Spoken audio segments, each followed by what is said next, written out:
Hey everybody, how y'all doing? I'm going to give you guys a little small recap and review on a new episode of High School DxD BorN. In other words, you could call it High School DxD third season.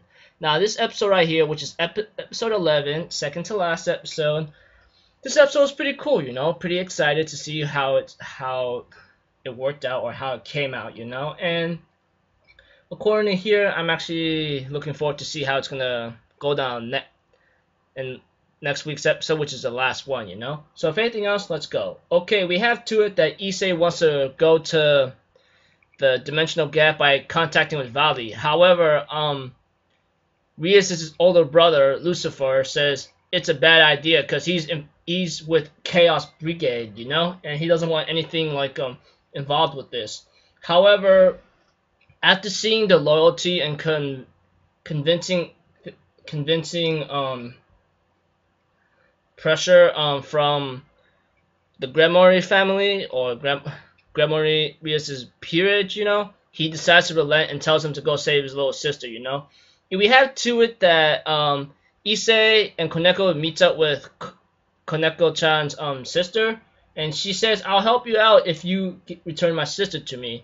And by that time, after a couple bickerings and arguments here and there, Valley appears to Issei, and Issei says, "Can you take me to the dimensional gap?"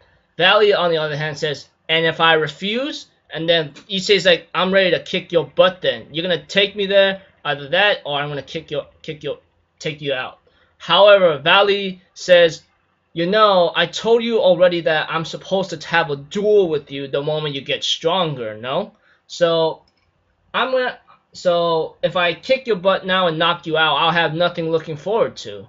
So he allows them to go to the dimensional gap with Arthur's help, along with the rest of Gremory's peerage.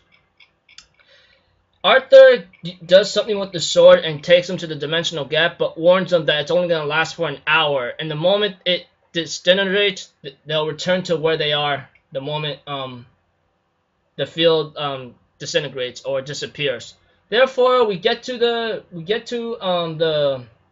scene where they meet up with Rias, but it's not like herself. Well, she is herself. She's the real person, but she's not who she is right now. But after a couple fights with her and a couple words, they manage to reach her. However, what makes it worse is that this negative energy consumes her, and then she goes into like this balance breaker mode of the Red Dragon Emperor.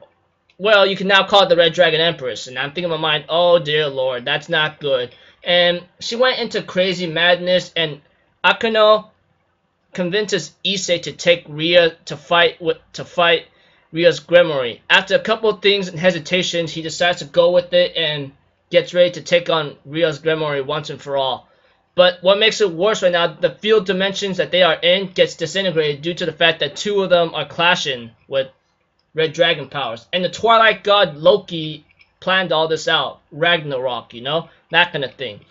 And therefore, we see to it that all the rest of Ria's Gremory's peerage ends up returning to the other world, hopefully, and it's up to Issei to bring Ria's Gremory back to her senses, etc.